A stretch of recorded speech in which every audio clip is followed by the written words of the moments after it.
Assalamualaikum warahmatullahi wabarakatuh. Jadi kami akan menjelaskan tentang penjelasan tiap bagian komponen motherboard. Baik, yang pertama perkenalkan nama saya Bisma Surya Saputra dengan NPM akhir 070. Nama saya Ardion Rizky Chandra Saputra dengan NPM akhir 073. Perkenalkan, nama saya Muhammad Zaki dengan NPM terakhir 074. Nama saya Rosid Abdillah Ramdan dengan NPM terakhir 091. Nama saya Muhammad Dion Faktrohim dengan NPM akhir 081. Selamat menyaksikan. Komponen motherboard. Motherboard atau sering disebut juga dengan mainboard atau bahasa kerennya yaitu games adalah mobo, dan di dalam bahasa Indonesianya disebut dengan papak induk. Adalah sebuah papak induk atau papan sirkuit tempat semua hardware atau perangkat keras terhubung. Bisa dikatakan tanpa motherboard, sebuah PC atau laptop tidak akan bisa berfungsi. Jika udah berurusan dengan motherboard, banyak orang yang masih salah kaprah dengan nama bagian dan fungsi-fungsinya. Apalagi teman-teman yang masih baru dan tidak suka dengan hardware. Setiap motherboard memiliki bentuk dan susunan yang berbeda, tetapi flawless atau hampir seluruhnya sama dari segi fungsinya. Untuk memudahkan dalam menandai dan mengetahui fungsi-fungsi tersebut, kami akan menjelaskan yang lebih dalam mengenai hal tersebut. Yang pertama yaitu ada CPU, socket atau Central Processing Unit. Soket prosesor adalah tempat di mana otak PC terpasang. Jika dilihat dari fisik, tempat prosesor ini selalu dikelilingi 4 lubang penyangga heatsink fan. Hal ini bertujuan untuk menghantar panas saat bekerja.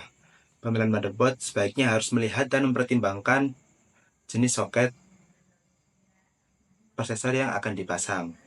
Setiap motherboard memiliki soket yang berbeda-beda, jadi tidak bisa sembarang pasang.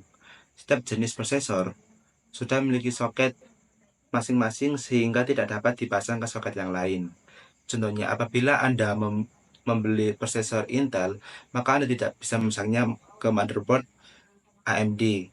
Begitu juga apabila Anda membeli prosesor Intel soket LGA 1150, maka Anda tidak dapat memasangnya ke soket LGA 1155 dan sebaliknya. Hal ini juga berlaku untuk soket AMD. Selanjutnya adalah RAM atau Random Access Memory. Jika Anda bertemu dengan beberapa orang, maka sebagian akan mengatakan memori adalah RAM. Sewajarnya ini adalah sama dalam arti dan fisik. Bentuk RAM sampai hari ini tetap sama, yaitu panjang, kecuali untuk laptop yang lebih pendek. Pada umumnya, letak dari RAM adalah tepat di sebelah prosesor. Dan biasanya jumlah slot minimal 2 atau kelipatan seperti 4 atau 8. RAM memiliki jenis slotnya sendiri, seperti DDR, DDR2, DDR3, dan DDR4. Jadi, kita sarankan teliti jenis RAM yang akan dipasang dan cocokkan kepada slot motherboard Anda. Yang ketiga adalah PCI slot. Slot ini terletak di bawah slot AGB atau PCI Express X16. PCI Express X1 bentuknya berbeda karena lebih kecil. PCI Express terdiri dari dua macam, yaitu PCI Express X16 untuk VGA card dan PCI Express X1 untuk peripheral tambahan. Slot PCI ini biasanya tersedia lebih dari satu slot untuk membantu Anda memasang lebih dari satu peripheral. Nah, yang keempat adalah ada AGB slot. AGB singkatan dari Accelerated Graphic Port atau dikenal tempat dipasangnya VGA card atau graphic card. Slot AGB merupakan generasi lama yang sudah mulai ditinggalkan dan jarang bisa ditemui di motherboard baru. Kebanyakan motherboard sudah pada menggunakan PCI Express X16 atau yang panjang. Posisi slot ini umumnya berdekatan dengan slot PCI, bahkan hampir sejajar. Biasanya slot AGB atau PCI Express hanya berjumlah satu di motherboard. Bentuknya sama, memanjang karena menyesuaikan VGA card-nya.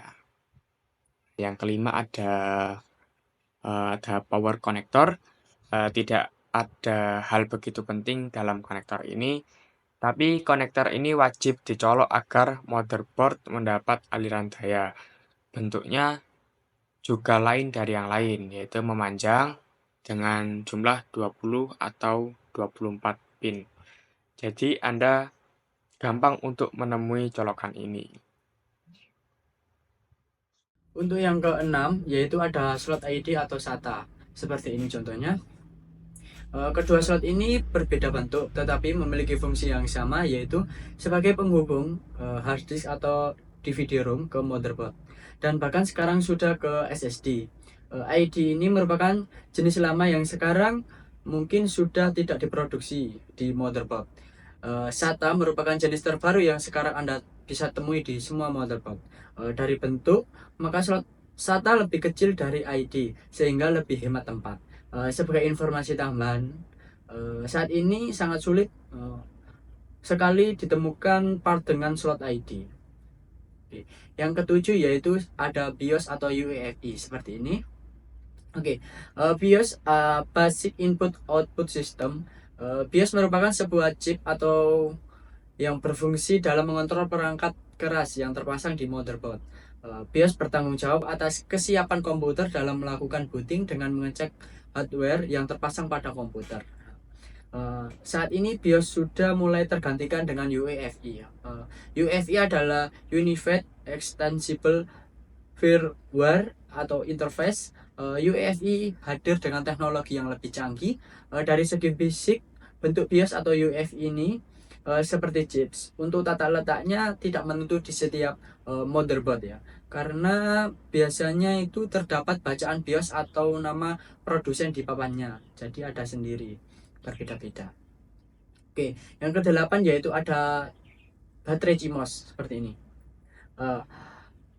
CMOS adalah Complementary Metal Oxide Semiconductor, merupakan sebuah baterai kecil untuk memberikan daya kepada BIOS atau UEFI. CMOS ini juga berguna untuk menyimpan semua settingan yang terdapat pada BIOS atau UEFI. Jadi baterai CMOS ini biasanya digunakan dengan kode CR2032. Apabila Anda mencabut baterai tersebut dari motherboard, maka Anda harus men-setting ulang BIOS tersebut karena semua data yang tersimpan akan hilang. Jadi apabila Anda lupa password BIOS, cara gampang hanya tinggal mencabut baterai di tempatnya. Untuk yang kesembilan yaitu Baik, yang kesembilan, ada input-output ports. Berikut adalah gambar input-output ports. Bagian ini terdapat di luar casing, kumpulan port sebagai input maupun output data dari komputer. Umumnya, input-output ports terdiri dari USB, LAN, VGA, PS2, HDMI. Tempat dicoloknya keyboard, mouse, printer, scanner, monitor, dan lain-lain. Yang ke-10, ada pin front panel. Berikut adalah gambar pin front panel. Bentuk pin front panel juga gampang untuk ditemukan di motherboard. Bentuknya seperti jarum-jarum, digunakan agar tombol power, restart, dan LED power dan LED hard disk di depan casing dapat berfungsi. Untuk memasang kabel-kabel yang ukurannya sangat kecil di pin tersebut, biasanya dipandu dengan buku panduan yang terdapat dalam kotak motherboard. Yang ke-11, ada North Bright. North Bright atau dikenal sebagai MCH, Memory Computer Hub, mempunyai tugas dan juga fungsi penting dalam motherboard. Komponen ini berfungsi untuk yang pertama, mengendalikan komunikasi antara CPU, RAM, PCI Express, dan South Bridge. Yang kedua, melakukan kontrol terhadap video. Yang ketiga, ada menentukan tipe, jumlah, dan kecepatan dari prosesor yang dihubungkan ke motherboard. Yang keempat, ada menghubungkan CPU ke dalam sistem memori dan sistem grafik controller melalui serial bus yang berkecepatan tinggi.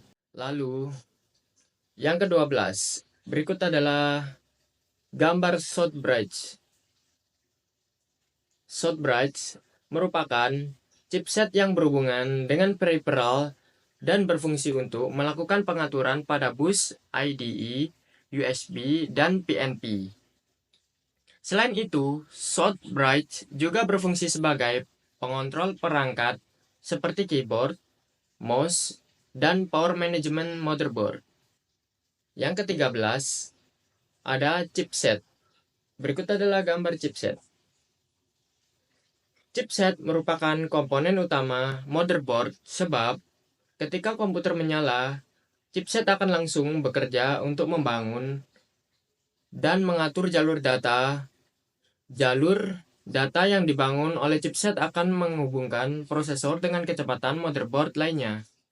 Nah, Assalamualaikum. Sini saya akan menjelaskan tentang motherboard, komponen-komponen motherboard yang telah dijelaskan oleh teman saya sebelumnya, dan di sini saya akan meneruskannya. Yang ke-14, sini ada cooling fans. Nah, cooling fans itu bentuknya seperti ini. Kayak gini cooling fans. Nah, itu tuh berfungsi buat apa sih? Nah, fungsi cooling fans itu adalah kipas pendingin yang pada perangkat motherboard yang memiliki tugas untuk meningkatkan aliran udara di komputer. Nah, komponen ini dapat membantu menghilangkan panas dari komputer. Jadi dia tuh seperti pendinginnya ini motherboard seperti itu. Nah, yang ke-15 ini ada slot ekspansi. Nah, slot ekspansi itu seperti ini. Nah, kayak gini. Ini tuh slot ekspansi. Oke. Slot ekspansi. Apa sih itu slot ekspansi? Nah, slot ekspansi merupakan slot yang berfungsi untuk memasang perangkat periferal internal seperti kartu grafis, kartu suara, kartu jaringan, dan perangkat tambahan lainnya yang mendukung kinerja komputer. Nah, sini saya akan menjelaskan komponen tambahan yang digunakan dalam motherboard. Sini saya akan menjelaskannya. Nah, yang pertama ada audio line in jack. Nah, audio line in jack itu apa sih? Pokoknya gambarnya seperti ini. Nah, ini namanya audio line in jack. Nah, komponen audio berwarna biru atau tab, CD, dan pemutar DVD. Yang kedua, sini ada audio line out jack. Kalau tadi kan in, nah kalau sekarang out. Gambarnya seperti ini. Oke. Yaitu komponen audio berwarna kuning cerah untuk penyuara kuping dan pengeras suara. Yang ketiga ada mikrofon. Seperti ngerti lah mikrofon. Nah, pokoknya seperti inilah mikrofon. Nah, itu tuh komponen audio berwarna merah muda yang berperan sebagai mikrofon. Terus yang keempat, sini ada USB port 1 dan port 2, yaitu komponen yang digunakan untuk memasukkan perangkat USB. Jadi dia tuh gambarnya seperti ini, guys. Nah, terus yang kelima sini ada serial port COM 2. Fungsinya itu ya komponen yang digunakan untuk menyambungkan monitor. Seperti ini dia gambarnya serial port COM 2. Nah, ini kita lanjut. Yang ke-7 ada PS2 atau keyboard port. Nah, yakni komponen dengan 6 pin yang berfungsi menyambungkan keyboard warna biru kehijauan. Seperti itu. Gambarnya itu seperti ini. PS atau 2 keyboard port seperti ini ya, guys ya. Nah, terus kita lanjut yang ke-8 berarti ya. Yang ke-8 sini tuh ada PS2 mouse port. Nah, yaitu komponen dengan 6 pin untuk menghubungkan komputer dengan mouse warna ungu. Kalau yang sebelumnya itu untuk menyambungkan ke keyboard, kalau yang satunya lagi itu untuk ke mouse, seperti namanya keyboard port dan mouse port. Seperti itu. Nah, yang ke-8 ada parallel port, yaitu komponen yang digunakan untuk menghubungkan mesin pencetak dan mesin pemindai. Jadi seperti ini. Oke. Nah, terus yang terakhir ada RJ45 port, yaitu komponen untuk menghubungkan dengan kabel internet Ethernet. Jadi dia tuh biasanya kalau di TKJ itu banyak, guys. Di TKJ itu tuh sering belajar seperti itu, kayak ngerimping, nyambungin jadiin satu seperti itu. Oke. Sekian dari saya Muhammad Zaki. Assalamualaikum warahmatullahi wabarakatuh.